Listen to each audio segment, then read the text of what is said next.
My brothers and sisters, let me tell you something that will set free if you're willing to hear it.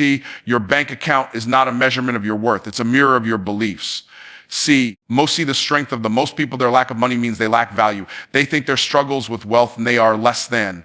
But the truth is, your creator has already given you immeasurable value. You were born with greatness inside of you. That never changes. What changes is the story you tell yourself about money. Your worth is in it. Your bank account only measures your current mindset.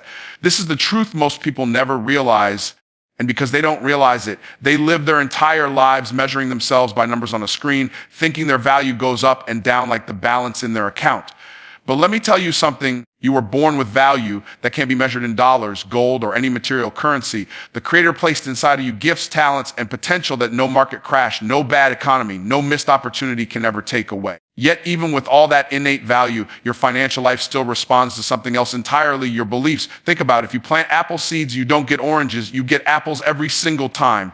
And in the same way, your financial harvest can only grow from the seeds of belief you've sown in your heart and mind. If deep down you believe money is evil, or you believe you're not smart enough, talented enough, or worthy enough to create wealth, your actions will unconsciously align with that belief. You'll repel opportunities. You'll self-sabotage when success gets too close. You'll settle for less because think less is all you deserve. And then when you look at your bank account and see struggle or lack, you'll make the mistake of thinking it's a reflection of your value. It isn't. It never was. It's only reflecting what you believe to be possible for you. There are people with extraordinary skill, people who work harder than anyone else, and yet they live paycheck to paycheck. It's not because they're not valuable. It's not because they don't deserve abundance.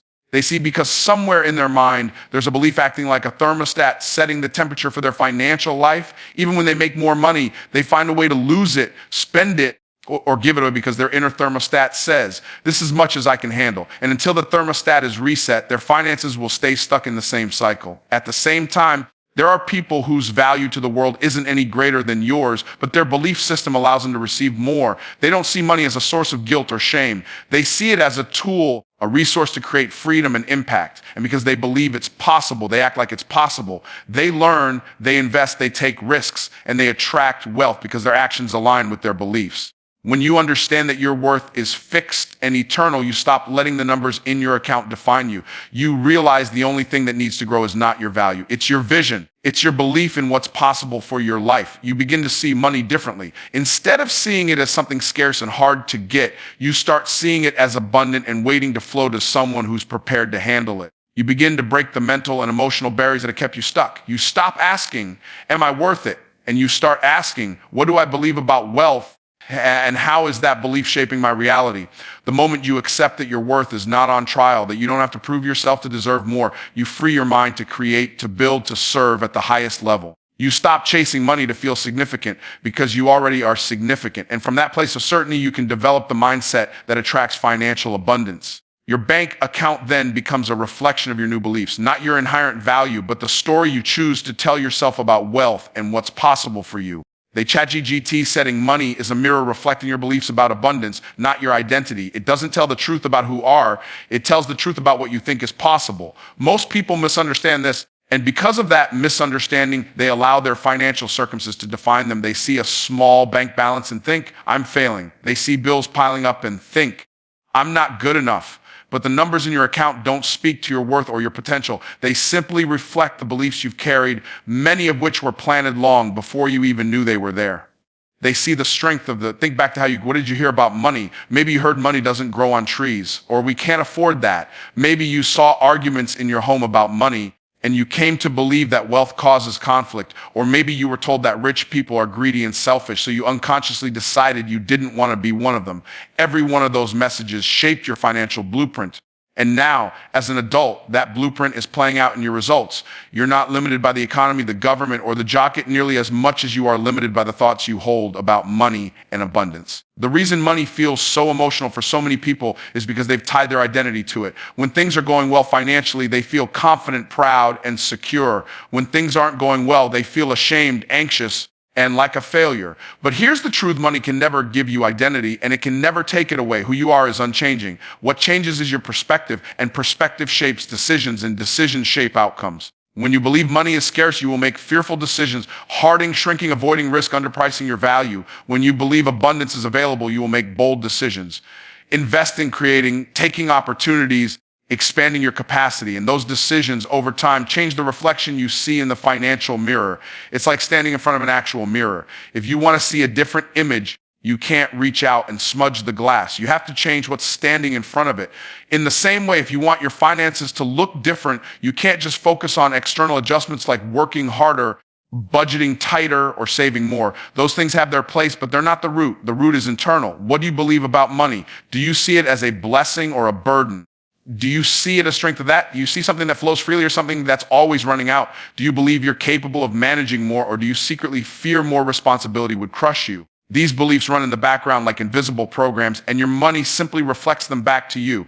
There are people who carry guilt about making money, and so they self-sabotage the moment success comes close. There are people who believe they don't deserve wealth, and so they give away opportunities before they can even take root. And there are people who believe money corrupts, so they push it away even as they work tirelessly to earn it. All of this happens because they've confused the reflection with their identity. The mirror is not the person. The mirror only shows you what's standing there. When you realize that money is neutral, that it doesn't have the power to define you or to decide your worth, you start to regain control. You start to question the old stories you believed. You begin to reframe money as a servant, not a master. You see abundance as a natural state rather than an impossible dream. And as your beliefs shift, the reflection in your financial mirror begins to shift with them. Limiting beliefs create financial ceilings. Change your belief, change your balance. Every single person walks around with an invisible ceiling over their head, a cap on how much abundance they believe they can have. That ceiling is not set by the economy. It is not set by your education. It is not set by your background. It is set by the stories you tell yourself about wealth. As long as you believe you are only capable of a certain level of success, your actions, decisions, and habits will unconsciously keep you under that level. Even if you break through for a moment, you will find a return to what feels familiar, because the mind is designed to protect what it knows, not what it desires. There are people who rise quickly and make a large amount of money only to lose it just as quickly, because deep down they don't believe they can sustain it. They didn't change the internal blueprint, so the external results couldn't stay. It's like pouring water into a cracked cup. No matter how much you pour, it will leak out unless you repair the vessel itself. That vessel is your belief system. Until you confront the cracks in your thinking on the limit of accepted, you will the same financial ceiling and overthink of someone who has been earning the same income for years, maybe even decades. They've switched jobs. They've taken on more responsibilities. They've worked longer hours, yet their financial life never seems to rise beyond a certain level. They see isn't because they lack ability or effort. It's because they have an internal setting that says, this is all I'm worth. This is as far as I go. They see the strength of and every time life gives them a chance to go higher, they unconsciously pull back because going higher would violate the belief they've been holding on to. That belief acts like a thermostat regulating the financial temperature of their life. The ceiling can take many forms.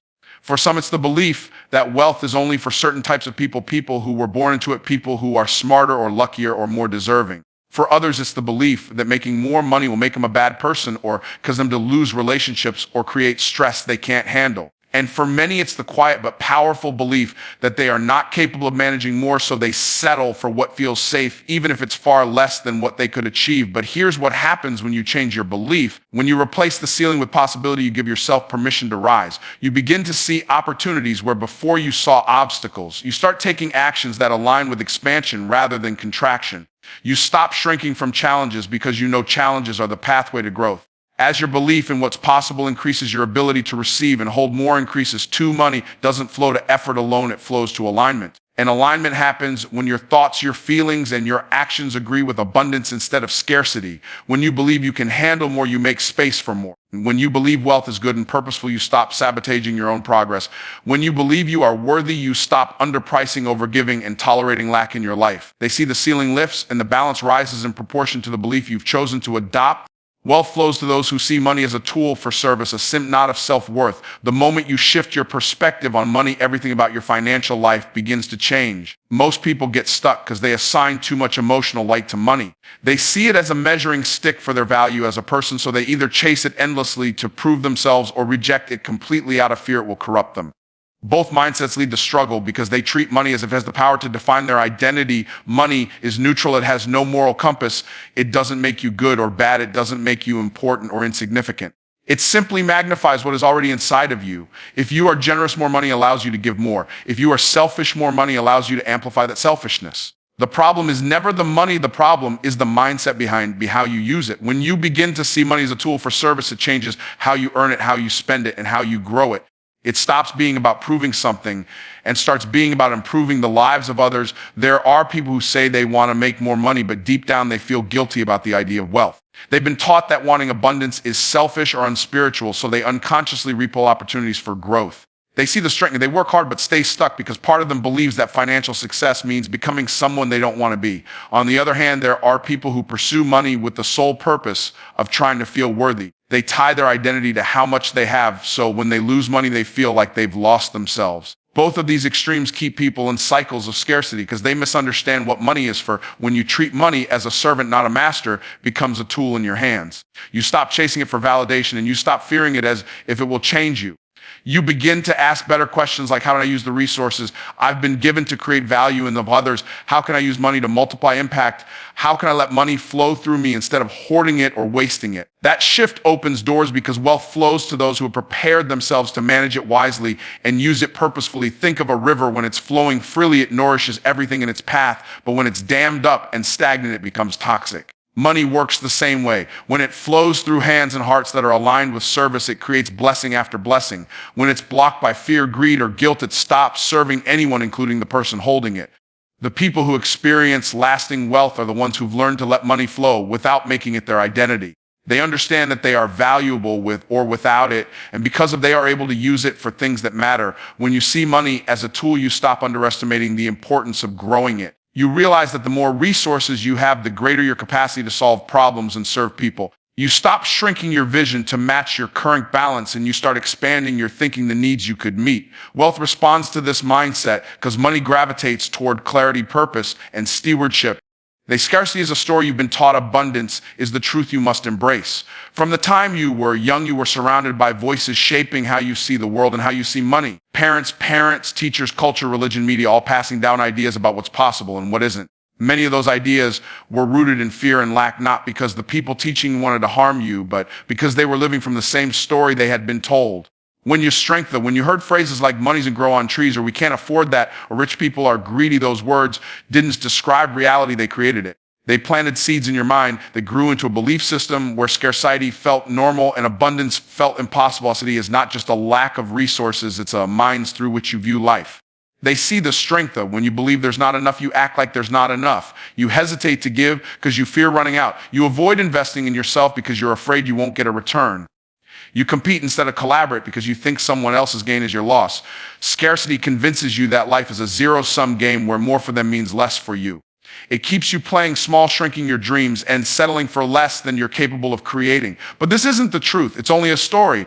And like any story, it can be rewritten. Abundance is the truth because the world was designed with more than enough for everyone. Look at nature. A single apple has enough seeds to plant an orchard. A single river can water miles of land. A single idea acted on can create millions of dollars in value. The universe is wired for multiplication, not limitation. But you can only experience this abundance if you believe it exists and if you position yourself to participate in it. People who embrace abundance see opportunity where others obstacles. They think in terms of expansion, not contraction. They understand that wealth isn't created, and because of that understanding, they create more of it. There are two types of people: those who let scarcity drive their choices and those who let abundance lead them. The first group says, I'll start that business. When I have the money, I'll give. When I have extra, I'll dream big when it feels safe. The second group says, I'll create the money by starting the business. I'll give because giving opens doors. I'll dream big because big dreams attract big resources. Abundance is not about how much you currently have. It's about how much you believe is possible and how willing you are to act on that belief. The people who live in abundance aren't waiting for permission. They're moving forward because they know abundance is already waiting for them. Changing from a scarcity story to an abundance mindset requires you to challenge everything you've assumed about money and resources. It requires you to stop asking, what if I fail, and start asking, what if I succeed? It requires you to stop focusing on what's missing and start focusing on what's available right now. Scarcity closes your eyes to possibility. Abundance opens them. Scarcity says, hold on tight or you'll lose it. Abundance says, release and receive. Scarcity shrinks your capacity. Abundance stretches it. When you embrace abundance, you stop disqualifying yourself from wealth. You realize you don't need to take from someone else's share because there is no shortage of supply. You see money as a river, not a pond, and rivers are meant to flow, not stagnate. You position yourself as a contributor, a creator, a channel through which value flows into the world and wealth flows back. Your finances grow to match the level of your vision and stewardship. Everything in your external world begins a thought in your internal world, and money is no exception. Most people try to change their financial reality by focusing only on the physical side, working more, cutting expenses, but they never address the root, which is their inner capacity to see, believe, and manage abundance. Faith, vision, and stewardship are the invisible forces that determine how much you can receive and sustain. Without them, even if wealth comes, it cannot stay because the foundation isn't strong enough to hold it. Faith is the first level because you cannot create what you do not believe is possible. Faith is not blind hope. It is confident expectation rooted in the belief that there is more available for you and that you are capable of handling it. When people lack faith, they shrink their decisions to match their current reality instead of expanding their reality to match their bigger decisions.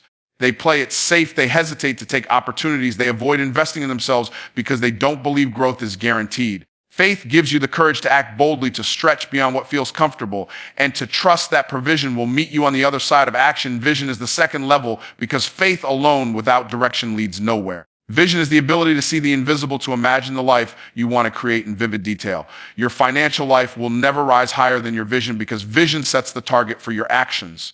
Without vision, money has no purpose, and without purpose, wealth slips through your fingers. People with small vision use money for survival. People with great vision use money for creation, transformation, and legacy.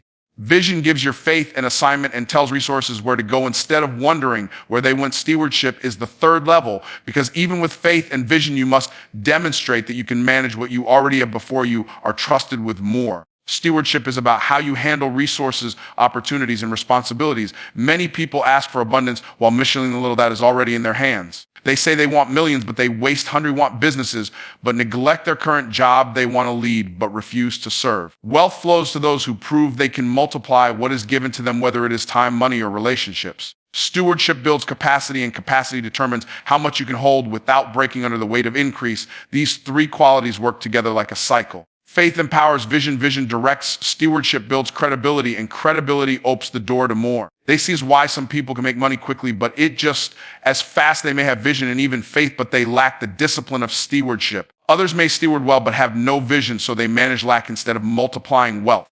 And there are those who have big dreams and diligent habits, but no faith, so they stay stuck because they secretly doubt it will ever work for them. The level of your finances is not determined by luck, talent, or external circumstances nearly as much as it is determined by these inner qualities. As you grow in faith, you give yourself permission to ask for more. As you grow in vision, you begin to see why you need more. And as you grow in stewardship, you prove you are ready to receive more. Your outer world stretches to match your inner world because flows to those who are prepared in mind, heart, and practice to handle abundance.